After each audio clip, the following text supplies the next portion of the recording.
Frequency, Chapter 10, The Question. Over the past 6 months, things gradually achieved a sense of normalcy. Every now and then, Vinyl found herself marveling that having an alien for a best friend could qualify as normal. But there it was. Addie, now being an international sensation, gained a few new friends around Canterlot. It had to be Canterlot citizens, for no pony seemed capable of reaching her unless they were in or around the city. Many scientists and mages put forth theories behind this, ranging from anomalies in the planet's outer atmospheric layers to an overabundance of magic in Canterlot itself, drawing in the radio waves. Most of it was well above Vinyl's head. Yet the point remains that only ponies in and around Canterlot could speak to Addie, and more than a few curious equines found ways to do so, even with the princess's magical lock on the frequency. By now, Addie was speaking to at least a dozen ponies with some regularity, and she couldn't be more than thrilled to have so many new friends. Vinyl didn't mind. It gave her more time to do her day job and work on her new album, already close to completion thanks to Flash's gift. Also thanks to the synthesizer, she was able to use the money she no longer spent on studio rental and music storage to get a better apartment closer to the castle, albeit farther from work. The best part of all this was her time spent with Flash, although she'd never admit that in his presence. He'd been reassigned as a guard at the castle once the initial wave of excitement had died down. But even then, he had become a regular to her life as Addie, if not more so. Neither of them even mentioned the word date. They didn't have to. Going out together had become a regular thing, and by now he'd brought her to every restaurant in the upper district, except those that had dress codes. Vinyl eagerly awaited the day he'd bring her to one of those establishments. Visits to the castle were a weekly event now, in which Luna and Addie went through technical discussions regarding her progress towards Equestria. Sometimes Addie would have to adjust her ship's trajectory, which was a curiously time-consuming process involving something called solar sails. More space-age mumbo-jumbo. Vinyl didn't even try to understand the technology behind it. Twilight Sparkle would come by once every 2 or 3 weeks to ask more questions about Earth. Her initial queries centered around human culture, art, music, the sciences, whatever she could chronicle. Vinyl tended to bow out the geeky bits, but the culture of Earth was fascinating. Of course, when they learned that Addie was omnivorous and had a taste for red meat, it took some time to get over the shock, to say the least. They all agreed that since Addie had survived and remained healthy for so long without it, she wouldn't need to eat meat in Equestria. Which Addie claimed was saddening. The fact that she was only half joking did disturb Vinyl, but she tried not to let it get to her. However, in the past month, Twilight's curiosity had shifted directions. She wanted to know all sorts of extremely technical details about Earth's physics. Air density, gravitational acceleration, chemical makeup, solar penetration, and so on. Such details were lost on Vinyl, but Twilight took them very seriously. In the past week, she'd been sending Pegasi squadrons to fly as high as they could to run tests on Equestria's atmosphere. Vinyl once watched as a whole squadron was tied to a hot air balloon, so that it could float higher than any Pegasus could safely fly in an attempt to get readings regarding Equestria's upper atmosphere. She had no idea what Twilight was testing for, but it all made Vinyl nervous. Twilight had seemed deeply concerned the last time she'd come by, though she would say nothing, save that she had some theories. So when she heard Twilight would be present at that night's meeting in the castle, Vinyl became very anxious indeed. Vinyl and Flash walked beneath a lone umbrella, soft but constant rain pattering all around them. They were close enough that her shoulders touched his armor, and neither had any inclination of moving apart. Vinyl kept her head held high as she studied the castle they were gradually approaching, her face locked in a somber frown. She refused to let her anxiety show. Flash nuzzled her. "Hate to break it to you, but your anxiety's showing." She glared at him from the corner of her eye. Shut up. His wing draped over her and began rubbing the small of her back. "Yep, tense like a taut rubber band. What's bothering you so much?" It's nothing. She grumbled. She was tempted to magically remove his wing, but couldn't bring herself to do it. It did feel good having it rubbed there, after all. I just want this meeting over with. It's not like you haven't been to dozens of them already. She bit her lip and eyed the castle some more. This one's gonna be different. Different how?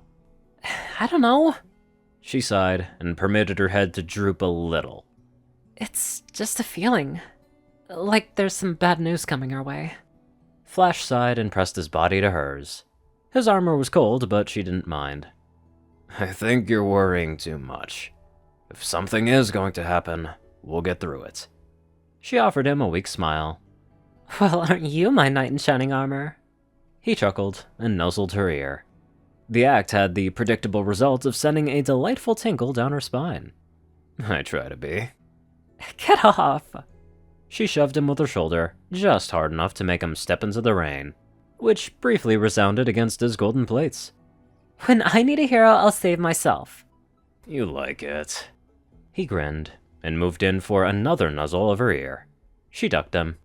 Oh, denial's a terrible thing, you know. You just want to get your hooves all over me. She countered, though she raised her head to tuck it under the curve of his neck. Head out of the gutter, bolt butt. He accepted her cuddle with a light sigh. You don't make it easy. Maybe if you weren't sending me mixed messages, I wouldn't try so much. Battle is the most magnificent competition in which a pony can indulge. For a while, only their clopping hooves in the rain on the wet pavement answered her. At last, Flash offered a very confused... what? Vinyl stifled her laugh, barely. Forget it, bolt butts. Just a little something I read long ago. She pulled away and offered him a charming smile. He considered her thoughtfully. You used to do a lot of reading, didn't you? She waved a dismissive hoof. I went through a phase as a kid. One I'm glad to have gotten rid of. With a cheeky smile, he said, Are you saying you were once a nerd? Vinyl felt her face going pink. No, I just read a lot. She caught the wicked look in his eyes and pressed her hoof threateningly under his chin. Keep your trap shut on this topic or I'll shut it for you. Oh, come on. He brushed her hoof aside and didn't lose his grin. I bet you were a cute nerd. Did you wear glasses and have braces? No. Her cheeks burned as she glanced away, her ears lowering. And... yes. He leaned in a little closer. So, no to the glasses, yes to the braces? She shot him a dark look and growled. Flash chuckled and nuzzled her neck. Okay, I'll stop. You're too easy to tease, Vinyl. With a sigh, she returned the motion. Guess I have it coming after all the teasing I do to you. You're darn right. They shared a small chuckle, but Vinyl found herself gazing towards the castle once more. They would be at the front entrance soon. Why did it feel more like a looming fortress than a grand palace all of a sudden? Her thoughts turned to Addie and Twilight, and she realized she was chewing her lip again. Twilight's a nerd. Flash gave her a quizzical look. Yeah? No pony's gonna argue that statement. I mean, she's a smart pony, right? Vinyl lowered her head to stare at her hooves. What if she found out something bad? You're getting paranoid, he told her, draping his wing over her once more.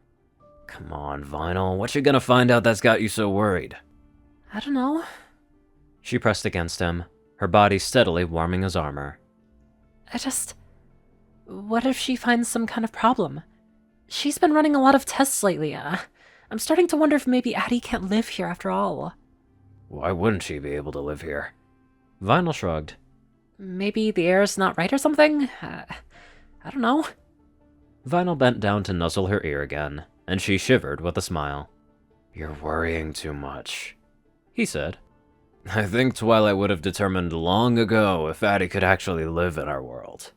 Even if she couldn't, there's bound to be an answer. She leaned on him, heart heavy as they approached the castle gates. A pair of guards stood in the rain, watching their approach with typical solemn expressions.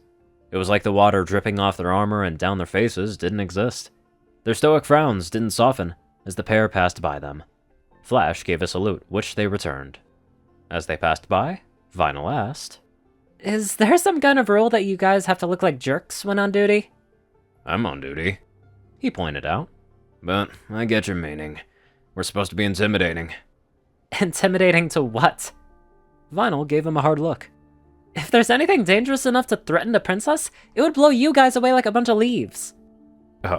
We protect a lot more than the princesses, he countered with a grim frown. There are tons of things in the castle in need of protection, the royal spell library, for example. And even if a princess could defend herself with ease, that doesn't mean she can keep a knife from finding her throat while she's sleeping. Vinyl cocked her head. Oh, I guess I never thought of that. I still don't think you guys need to look like jerks all the time. He shrugged. Take it up with the captain if it bothers you so much.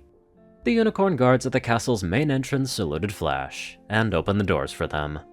Vinyl shook off the water from her umbrella, then offered it to a servant stationed near the door. The mayor took it, and departed for parts unknown. Aw, they really are growing so close to each other. Now that's romance. Now let's get on to our lovely donators. Top donators: Jessie Smith, Star630, BadassWaffle, Onlyonething, Ceru, Orion, and Caladis. Matchback, JockeTF, Luciisu, Darkside, Rayden, and Narwhals, Blackmoonheart, Pastel, Rimworld, Sorbiter, Mordred, Omicron Library, Runescythe, Will, Chris, Twinkie, Rysel, Shadowmoon, Luigi, Chancellor Crest, Big Smoke, Bobcat, Murder Princess, Jet, Little Mighty, and many more amazing people. Thank you all so much for watching this video and live life to the fullest.